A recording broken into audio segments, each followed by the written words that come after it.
Hello students. तो देखिए, last lecture में हमने अपने चैप्टर कार्बोक्सिलिक एसिड में बात की थी कार्बोक्सिलिक एसिड की कुछ केमिकल प्रॉपर्टीज़ के बारे में। ठीक है, आज हम केमिकल प्रॉपर्टीज़ से आगे बात करेंगे और आज हम बात करेंगे हीटिंग इफेक्ट्स के बारे में कि कौन कौन सी ऐसी रिएक्शंस है या फिर कार्बोक्सिलिक एसिड पर हीटिंग का क्या इफेक्ट पड़ता है। ये भी एक इम्पोर्टेंट टॉपिक है जिसमें से क्वेश्चंस पूछे जाते हैं। ठीक है, तो स्टार्ट करते हैं और बात करते हैं heating effect on carboxylic acids. ठीक है, चलिए नेक्स्ट जो टॉपिक है that is heating effect on carboxylic acid.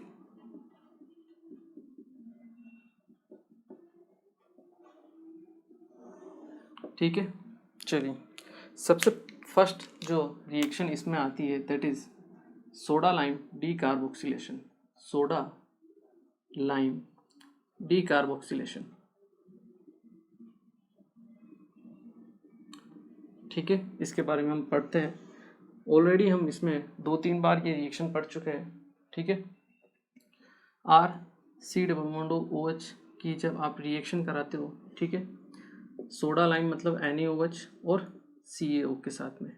ठीक है, और जब इसको हीट करते हो, क्लियर है, तो जो प्रोडक्ट होता है इसमें से CO2 बाहर निकल जाती है और एल्केन फॉर्म होता है, RH फॉर्म होता है, साथ में बनता है आपको CO2। ठीक है, तो इस ग्रुप को आपको हटा देना है, रिप्लेस कर देना है और एक H लगा देना है।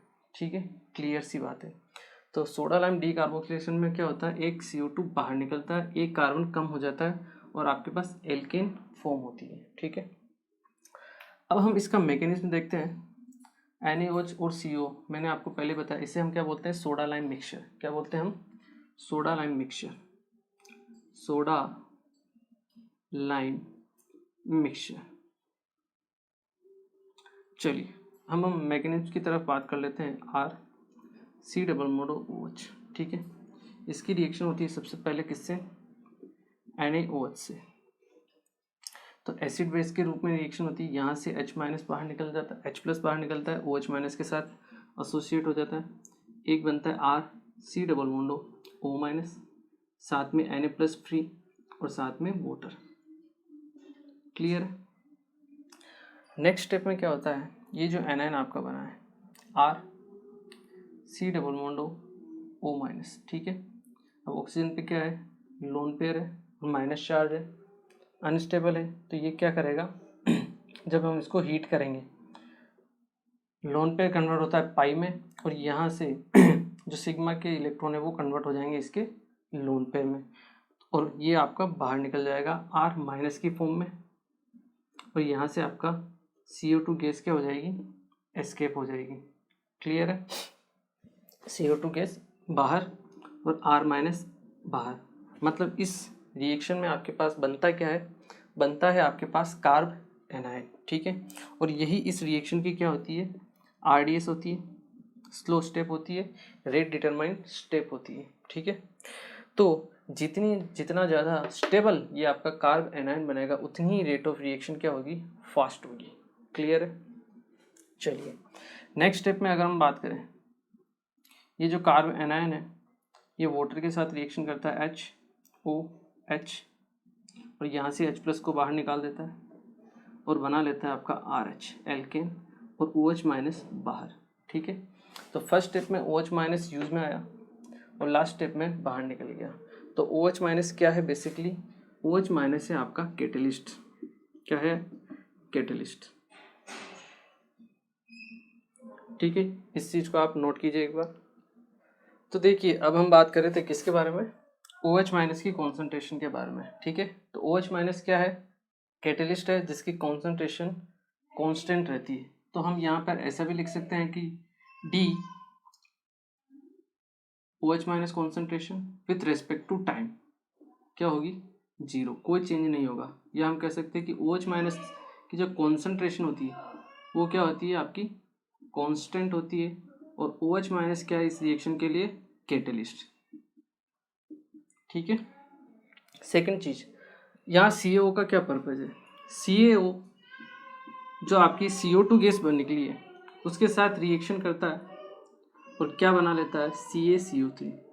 तो तो जो CO2 बनी है उसको कंज्यूम करने के लिए कंटिन्यूसली CaO को हम काम में लेते हैं। अगर ऐसा नहीं हो तो क्या होगा? अगर ऐसा नहीं हो तो जो कार्ब एनायन बना है वो CO2 के साथ फिर से रिएक्शन करेगा और फिर क्या बना लेगा? RC double bond O minus, मतलब रिएक्शन आपकी बैकवर्ड चली जाएगी और वो हम चाहते नहीं हैं कि ऐसा हो। इसीलिए हम क्या करते हैं? CaO को काम में लेते हैं ताकि वो CO2 को कंज्यूम करता रहे। क्लियर है? चलिए एक बार आप इसे नोट कीजिए, फिर हम कंपेयर करते हैं कुछ जहाँ पर rate of reaction soda lime decarboxylation को कैसे कंपैरिजन किया जाता है। ठीक है, उनके बारे में हम बात करते हैं जहाँ पर हम कार्ब एनायन की स्टेबिलिटी से उनको कंपेयर करेंगे। ठीक है, एक बार आप इसे नोट कीजिए।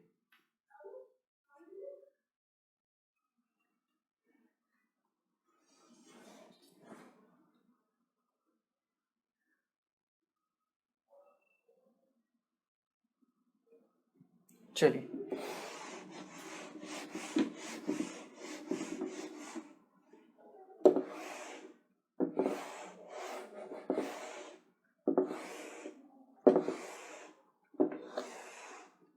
नेक्स्ट हम बात करते हैं या क्वेश्चंस करते हैं compare rate of soda lime decarboxylation.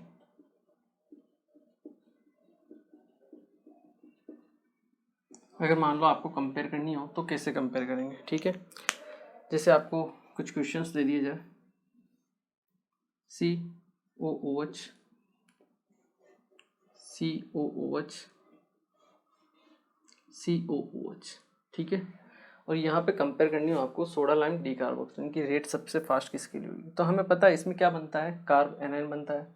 तो C डबल बॉन्ड OH हटेगा तो कार्ब एनायन यहाँ पर बनेगा, ये है आपको 1 डिग्री, यहाँ पे कार्बन आयन बनेगा 2 डिग्री और ये है आपका 3 डिग्री कार्बन, यहाँ पे कार्बन आयन बनेगा। ठीक है, तो कार्बन आयन में स्टेबिलिटी सबसे ज़्यादा किसकी होती है?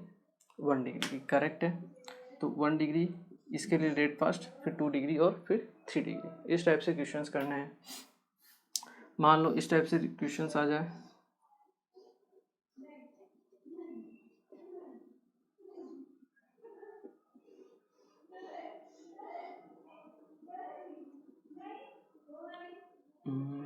यहाँ पे इस टाइप से क्वेश्चन आ जाए तो देखिए यहाँ पर COOH हटेगा तो यहाँ पर कार्बन आयन आएगा जो इसके साथ क्या होगा? रेजोनेंस स्टेबलाइज होगा।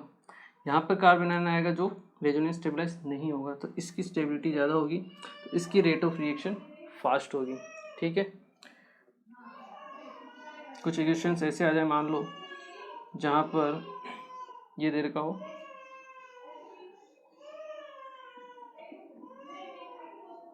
ऐसे दे रखा हो। ठीक है, अब देखिए यहाँ पर भी रेजोनेंस स्टेबलाइज कार्बन आयन बनेगा, यहाँ पर भी रेजोनेंस स्टेबलाइज कार्बन आयन बनेगा, बट यहाँ पे नंबर ऑफ एटम्स ज़्यादा हैं, यहाँ पर कम है जो रेजोनेंस बना रहे हैं, तो इसकी रेट ऑफ रिएक्शन फास्ट होगी। तो इस टाइप से हमें क्या करना है? क्वेश्चंस को सॉल्व करना है। चलिए इनको नोट कीजिए, फिर कुछ क्वेश्चंस मैं और करवाता हूँ आपको। चलिए कुछ और एग्जाम्पल देखते हैं हम।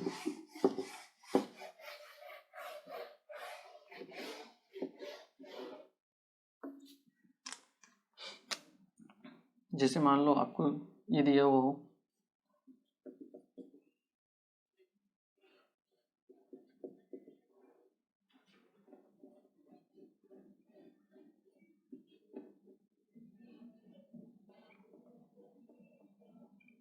ठीक है, 5th क्वेश्चन,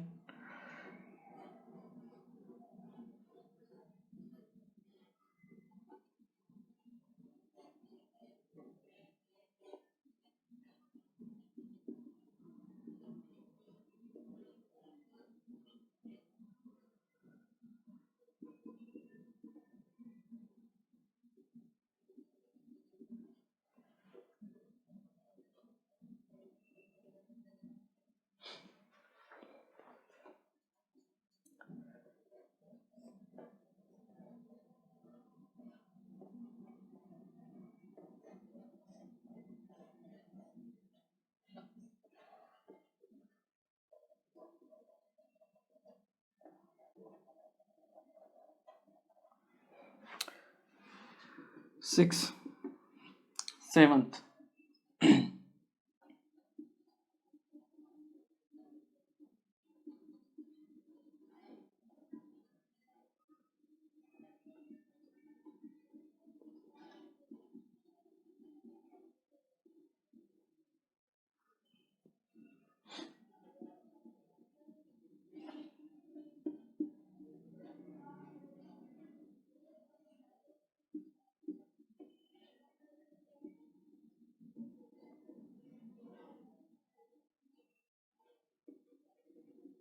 ठीक है।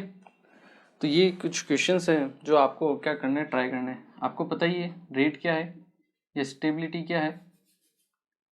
अगर हम रेट ऑफ रिएक्शन की बात कर रहे हैं तो रेट क्या है, directly proportional to stability of carbanion. ठीक है, इसके बेसिस पे आपको क्वेश्चंस करने हैं। ठीक है, वीडियो को पॉज कीजिए और एक बार ट्राई कीजिए। चलिए देखिए, यहाँ से COOH हटेगा तो यहाँ पर लोन पेयर आएगा आपका। जैसे ये हटेगा यहाँ पर लोन पेयर नेगेटिव चार्ज, यहाँ से COOH हटेगा तो यहाँ पर आएगा आपका लोन पेयर नेगेटिव चार्ज। तो ये तो रेजोनेंस स्टेबलाइज है और ये रेजोनेंस स्टेबलाइज नहीं हो पाएगा। ठीक है, इसलिए इसकी स्टेबिलिटी ज़्यादा होगी। सेम इसी तरीके से ये भी तीनों क्या है आपके रेजोनेंस स्टेबलाइज हैं। अब दूसरा इफेक्ट देखो, यहाँ पे क्या लगा हुआ है आपका -M। ठीक है, -M लगा हुआ है और CH3 क्या शो करता है आपका +H। यहाँ पे कुछ भी नहीं। कार्ब एनायन की स्टेबिलिटी को कौन बढ़ाते हैं, माइनस वाले ग्रुप। मतलब ये तो फर्स्ट हो जाएगा, ये सेकंड है, कुछ भी नहीं लगा हुआ है। और ये क्या करते हैं, प्लस वाले ग्रुप डिक्रीज करते हैं, तो ये हो जाएगा आपका थर्ड नंबर पे। NH2 लोन पेयर है, +M शो करता है। ये C≡OH एल्डिहाइड, -M शो करता है। स्टेबिलिटी को कौन बढ़ाएगा, -M। तो ये फर्स्ट, ये आपका सेकंड। ठीक है, यहाँ अगर हम बात करें तो C≡OH हटता है तो लोन पेयर यहाँ पे आता है माइनस चार्ज। ये आपका sp है और ये आपका रहेगा sp2 और ये आपका रहेगा आपका sp3। ठीक है, तो मोर स्टेबल कौन सा हो जाएगा, sp, क्योंकि उस sp पर नेगेटिव चार्ज क्या है, स्टेबल है, क्योंकि उसकी इलेक्ट्रोनेगेटिविटी भी क्या होती है, ज़्यादा होती है और नेगेटिव चार्ज मोस्ट इलेक्ट्रोनेगेटिव पर ज़्यादा स्टेबल होता है। तो ये तो हो जाएगा फर्स्ट, ये हो जाएगा सेकंड, ये हो जाएगा थर्ड। यहाँ पर अगर C≡OH हटेगा तो लोन पेयर यहाँ आएगा -6 पाई इलेक्ट्रॉन एरोमेटिक और ये बनेगा आपका 4 पाई इलेक्ट्रॉन के साथ क्या, anti aromatic.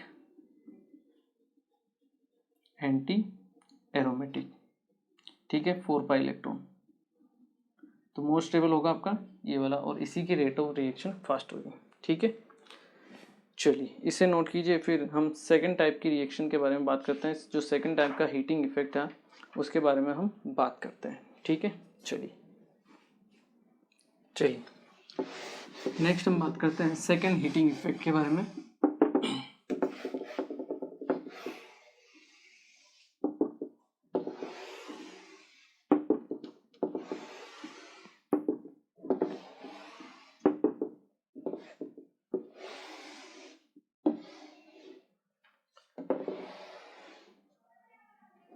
Second heating effect,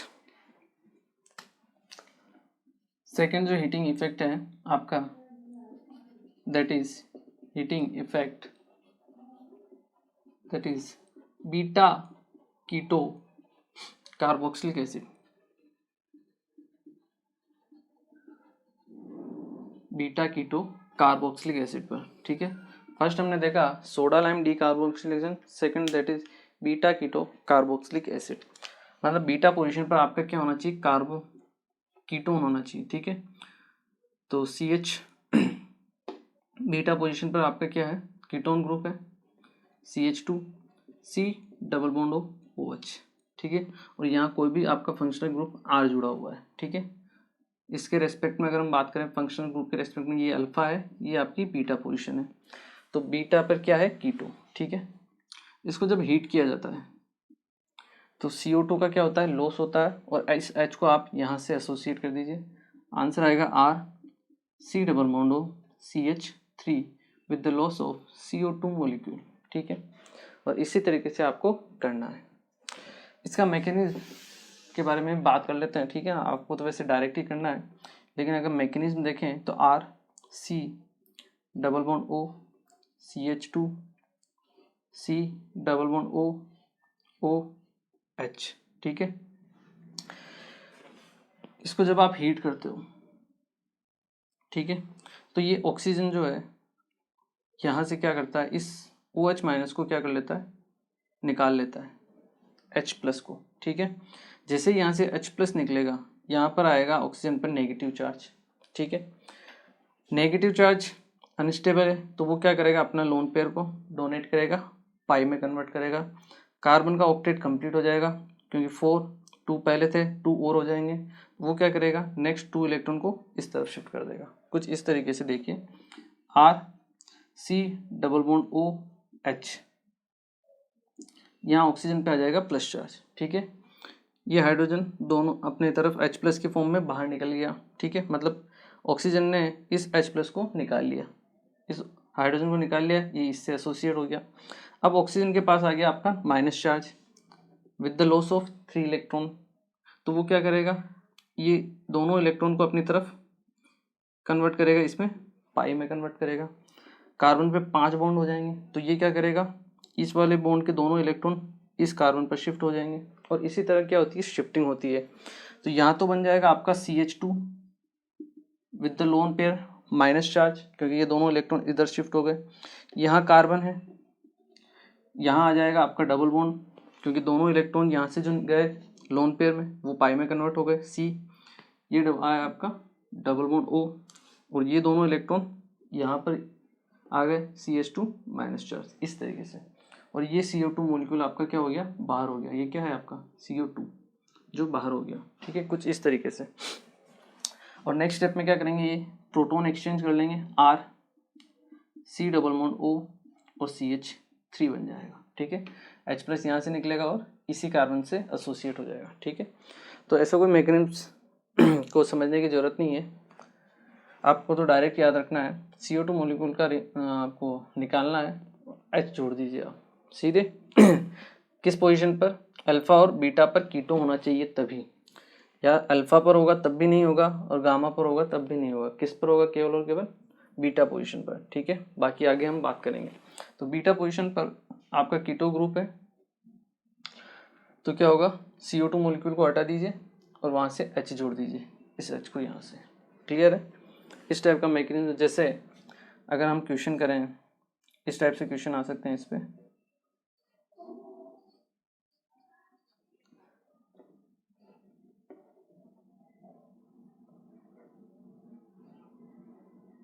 COOH, ठीक है, ये जुड़ा हुआ है। तो C डबल बॉन्ड OH के रेस्पेक्ट में ये पोजीशन है आपकी अल्फा, और ये पोजीशन है बीटा।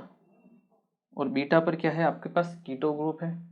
सिंपल, जब आप इसको हीट करोगे तो CO2 को रिमूव कर दो, तो आपका फाइनल आंसर क्या आ जाएगा, कुछ इस तरीके से। डबल बॉन्ड O, यहाँ पे पहले क्या था, एक हाइड्रोजन था, अभी एक हाइड्रोजन और एक हाइड्रोजन और आ जाएगा, CO2 निकलेगा तो एक हाइड्रोजन आ जाएगा, ठीक है। सिंपल है, इसी तरीके से आपको क्वेश्चन करने हैं, ठीक है। ये पहले क्या था, C डबल बॉन्ड OH, इधर कीटो ग्रुप, इधर एल्काइल ग्रुप। तो ये आपका कायरल सेंटर भी था, इसको हम ऑप्टिकली एक्टिव बोलते हैं, ऑप्टिकली एक्टिव। इस टाइप के क्वेश्चन भी मान लो पूछे जाए तो आप कर सकते हो, आई एम श्योर। अभी क्या हो गया है, ऑप्टिकली इनएक्टिव, ऑप्टिकली इनएक्टिव, ठीक है ना।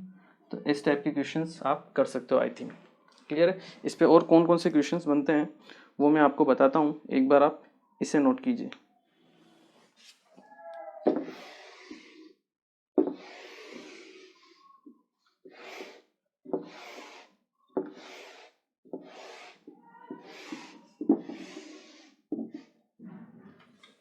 देखिए, इस पे मान लो कुछ और क्वेश्चन करें हम, ताकि आपको पता चले किस टाइप के क्वेश्चन बनते हैं। Double bond O COOH COOH, ठीक है, इसको आपने हीट किया, क्लियर। तो देखिए पहले क्या होगा, एक C डबल बॉन्ड OH हटेगा,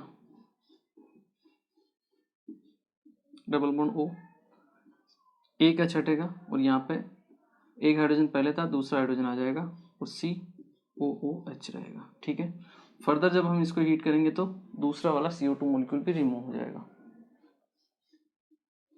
और फाइनल आंसर आपका ये आ जाएगा H H H H plus 2 mole of CO2। ठीक है, 2 मोल्स ऑफ CO2।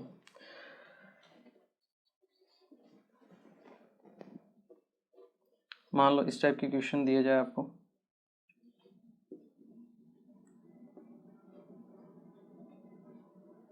और बोला जाए हीटिंग क्या होगा, तो देखिए ये अल्फा है, ये बीटा है, ये आपकी गामा पोजीशन है। बीटा पर कीटो नहीं है, गामा पर है, कोई इफेक्ट नहीं आएगा, कोई हीटिंग पे कोई भी इफेक्ट नहीं आएगा। ठीक है, CO2 नहीं निकालना है आपको।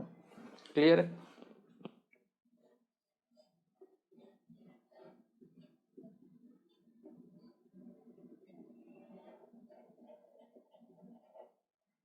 ये क्वेश्चन दे दिया जाए हीटिंग करने पर, तो इसके रेस्पेक्ट में ये अल्फा है, ये आपकी बीटा पोजीशन है। ठीक है, ये अल्फा है, बीटा गामा डेल्टा पर O है, तो इस पर आपका हीटिंग इफेक्ट नहीं लगेगा, कोई वर्क नहीं करेगा, तो वो एज इट इज रहेगा। डबल बॉन्ड O यहाँ पर आ जाएगा H और ये आपका एज इट इज रहेगा। ठीक है ना, केवल यहीं पे है बीटा कीटो और यहीं पे उसका क्या होगा, इफेक्ट होगा, बाकी कहीं पर भी इफेक्ट नहीं होगा। ठीक है, चलिए इसे नोट कीजिए, फिर कुछ और क्वेश्चन करते हैं।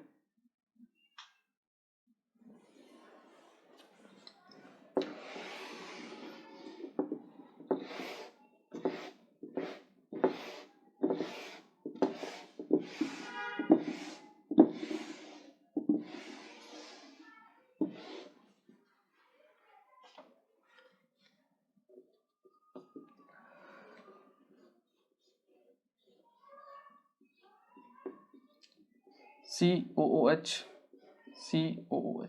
ठीक है, इस टाइप से आपको कंपाउंड दे दिया जाए, तो ये अल्फा है, ये बीटा पोजीशन है। क्लियर है? तो हीटिंग करेंगे हम, और हीटिंग करने से क्या होगा, आपके पास पहले एक हाइड्रोजन आ जाएगा। ठीक है, दोबारा जब हम हीटिंग करेंगे तो दूसरा वाला CO2 भी क्या हो जाएगा, रिमूव हो जाएगा, तो 2 हाइड्रोजन आ जाएंगे with the loss of 2 CO2 molecules. Clear है? चलिए जैसे आपको इस फॉर्म में क्वेश्चन दे दिया जाए,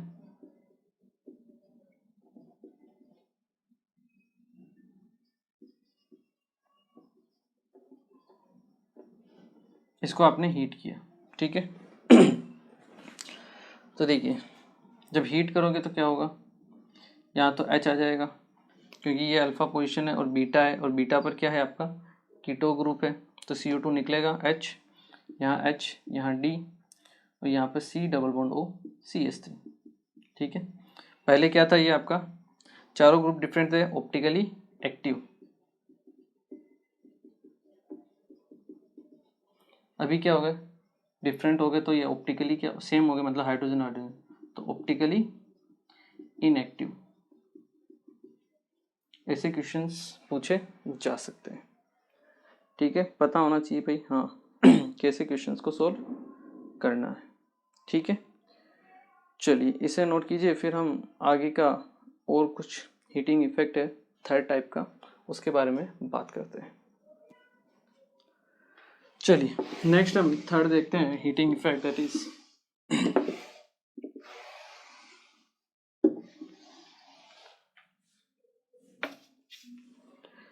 थर्ड हीटिंग इफेक्ट है आपका, दैट इज बीटा कीटो की जगह आ जाएगा बीटा इमीनो, बीटा इमीनो। ठीक है, इमीन कैसे फॉर्म होते हैं, जब कार्बन और नाइट्रोजन के बीच में क्या होता है, डबल बॉन्ड होता है। ठीक है, कुछ इस तरीके से हम लिख सकते हैं इमीन को, C डबल बॉन्ड N, और नाइट्रोजन की वैलेंसी 3 होती है, तो यहाँ पर NH जोड़ दो आप। ठीक है, तो CH2 C double bond OH। ठीक है, इसके रेस्पेक्ट में ये पोजीशन होगी आपकी अल्फा और ये हो गई बीटा, तो बीटा इमिनो कार्बोक्सिलिक एसिड, यहाँ कोई भी R फंक्शनल ग्रुप आप ऐड कर दीजिए, मतलब कोई भी अल्काइल पार्ट। ठीक है, इसको जब आप हीट करोगे तो सेम मैकेनिज्म में CO2 का लॉस होगा और CH2 से क्या जुड़ जाएगा H, तो R C double bond NH CH2 की जगह आ जाएगा आपका CH3 with the loss of CO2। Clear है? इसका मैकेनिज्म फिर से कोई इम्पोर्टेंट तो नहीं है, लेकिन फिर भी हम देख लेते हैं। जो सेम पहले था सेम उसी की तरह है आपका C double bond OH। Nitrogen के पास लोन पेयर है, ये लोन पेयर क्या करता है, यहाँ से बेस की तरह H+ को निकाल लेता है। ठीक है, जैसे H+ को निकालेगा ये आपका पाई किस सिग्मा जो बॉन्ड है ये किस में कन्वर्ट होगा, पाई बॉन्ड में, और ये आपका सिग्मा बॉन्ड किस में कन्वर्ट हो जाएगा, लोन पेयर में। तो इस तरीके से हो जाएगा RC डबल बॉन्ड NH और एक H और जुड़ जाएगा और यहाँ पर आ जाएगा प्लस चार्ज, क्योंकि नाइट्रोजन पे 4 बॉन्ड हो गए। ठीक है, यहाँ पे हो जाएगा CH2 माइनस और बाहर निकल जाएगा आपका CO2 मॉलिक्यूल। ठीक है, और लास्ट में क्या होगा, प्रोटॉन एक्सचेंज होगा और RC डबल बॉन्ड NH और इधर CH3। तो पहले की आपका कीटोन ग्रुप था तो डबल बॉन्ड O था, ऑक्सीजन था, बाद में भी वही रहता था लास्ट में, लेकिन यहाँ क्या आ गया, NH आ गया है। ठीक है, इमीन पार्ट आ गया। तो तरीका वही है, मैकेनिज्म भी वही है, आपका आंसर जो आएगा वो भी आपको उसी तरीके से लिखना है। ठीक है, CO2 का लॉस कराना है, H को ऐड कर देना है। ठीक है, चलिए इस पे कुछ क्वेश्चन करते हैं, इसको एक बार आप नोट कीजिए ताकि थोड़ा सा क्या हो, प्रैक्टिस हो आपकी।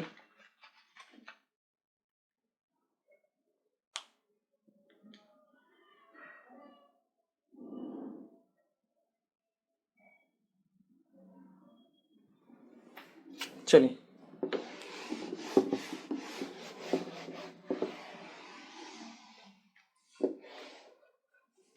जैसे फर्स्ट पहले क्वेश्चन किए थे उसी तरीके से क्वेश्चन करते हैं हम। मान लो डबल बॉन्ड NH है, यहाँ पे आ गया आपका COOH। ठीक है, इसको हीट करेंगे तो क्या होगा, तो देखिए ये अल्फा पोजीशन, ये beta position, beta immuno position है। क्या होगा, CO2 को आप रिमूव कर दीजिए यहाँ से, यहाँ पर तो जुड़ जाएगा H, एक H पहले से था तो 2 H हो गए। पहले ऑप्टिकली एक्टिव था, कायरल सेंटर था, अभी ऑप्टिकली इनएक्टिव हो गया, और यहाँ डबल बॉन्ड NH तो रहेगा। ठीक है, इस तरीके से।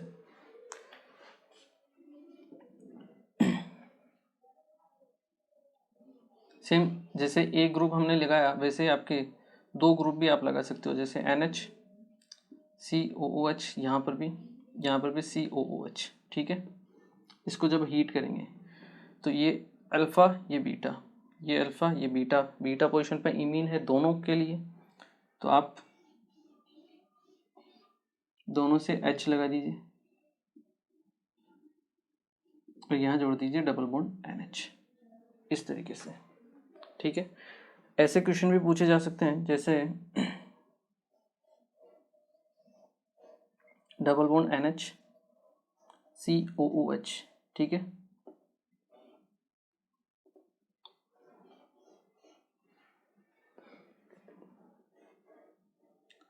डबल बॉन्ड O COOH, इसको हीट करेंगे तो क्या होगा। तो देखिए अब कीटोन के रेस्पेक्ट में ये अल्फा है ये बीटा है, तो ये बीटा कीटो हुआ, सेम इसी तरीके से ये अल्फा बीटा, बीटा इमीनो हुआ, तो दोनों को हीट करेंगे एक साथ, तो ये भी निकलेगा, यहाँ से भी CO2 और यहाँ से भी CO2 निकलेगा। नेक्स्ट क्वेश्चन, फाइनल आंसर जो आएगा आपका कुछ इस तरीके से आएगा, डबल बॉन्ड NH, यहाँ पे CO2 हो जाएगा, यहाँ पे H आ जाएगा। ठीक है, यहाँ पे H जुड़ जाएगा और यहाँ पे आ जाएगा आपका डबल बॉन्ड O, इस तरीके से। क्लियर, और कितने CO2 का रिमूवल होगा, 2 मोल ऑफ CO2। तो क्वेश्चन ऐसे भी पूछे जा सकते हैं कि कितने मोल CO2 निकलेंगे, तो कितने 2 मोल या 2 मोलिक्यूल्स CO2 के निकलेंगे। मिक्स टाइप में क्वेश्चंस पूछे जा सकते हैं। ठीक है, चलिए इसे नोट कीजिए, फिर एक दो क्वेश्चन और मैं करवाता हूँ आपको मिक्स टाइप के।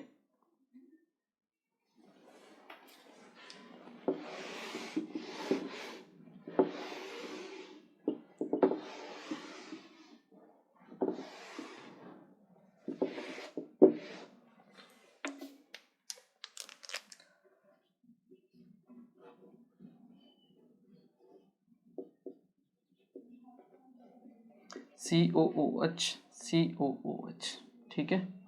इसको हीट करेंगे तो क्या आंसर आएगा आपको बताना है।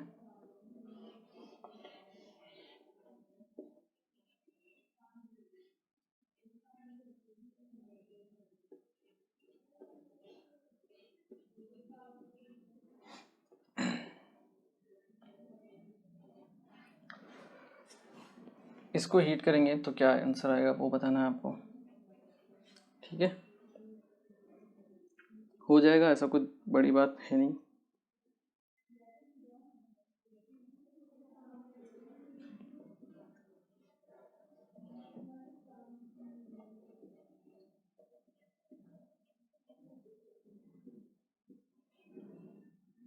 इसको हीट करेंगे तो क्या आंसर आएगा, ठीक है। कितने मोल्स ऑफ CO2 निकलेंगे ये आपको बताना है, ठीक है। वीडियो को पॉज कीजिए और ट्राई कीजिए। चलिए देखिए, अल्फा या बीटा, बीटा पे क्या है, इम्यूनो ग्रुप है, तो ये सेम रहेगा। यहाँ से आप 2 मोल CO2 को निकाल दो।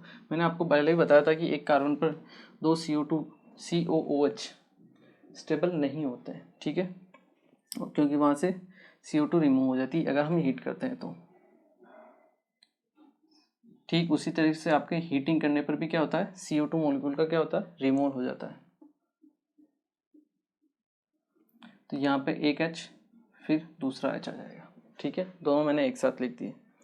यहाँ अगर हम देखें तो ये अल्फ़ा, ये बीटा पोजीशन पे कीटो भी है, बीटा पे इमिनो भी है, अल्फ़ा बीटा पे इमिनो है, तो CO2 को आप रिमूव कर दीजिए। यहाँ तो आ जाएगा डबल बॉन्ड O, यहाँ आ जाएगा आपका डबल बॉन्ड NH, और यहाँ से दोनों हाइड्रोजन निकल जाएंगे, 2 मोल ऑफ CO2 निकल जाएंगे, H रह जाएगा, ठीक है। सेम इसी तरीके से ये अल्फ़ा है, अल्फ़ा है ये पोजीशन, और उसके रिस्पेक्ट में ये बीटा है, ठीक है। तो फाइनल आंसर जो आएगा आपका इस तरीके से आएगा, डबल बॉन्ड NH, यहाँ पे एक हाइड्रोजन, दूसरा हाइड्रोजन, यहाँ से भी हाइड्रोजन, यहाँ से भी आपका हाइड्रोजन। क्लियर है। चलिए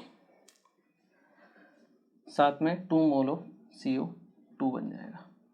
तो इस टाइप के कुछ क्वेश्चंस आपको पूछे जा सकते हैं हीटिंग इफेक्ट पे रिलेटेड टू कार्बोक्सिलिक एसिड, ठीक है। चलिए एक बार आप इसे नोट कीजिए।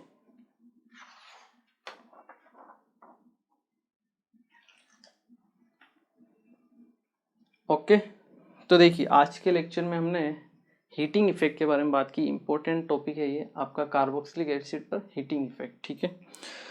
और हीटिंग इफेक्ट में सबसे पहले हमने बात की सोडा लाइम डीकार्बोक्सिलेशन रिएक्शन जो थी आपकी उस पर। बाद में सेकंड टाइप का जो हीटिंग इफेक्ट था that is beta keto carboxylic acid पर, और थर्ड टाइप था आपका बीटा इम्यूनो कार्बोक्सिलिक एसिड पर, ठीक है। सबका पैटर्न वही है, तरीका वही है, CO2 को हटाओ और कार्बन से H जोड़ दो, सीधी सी बात है, ठीक है।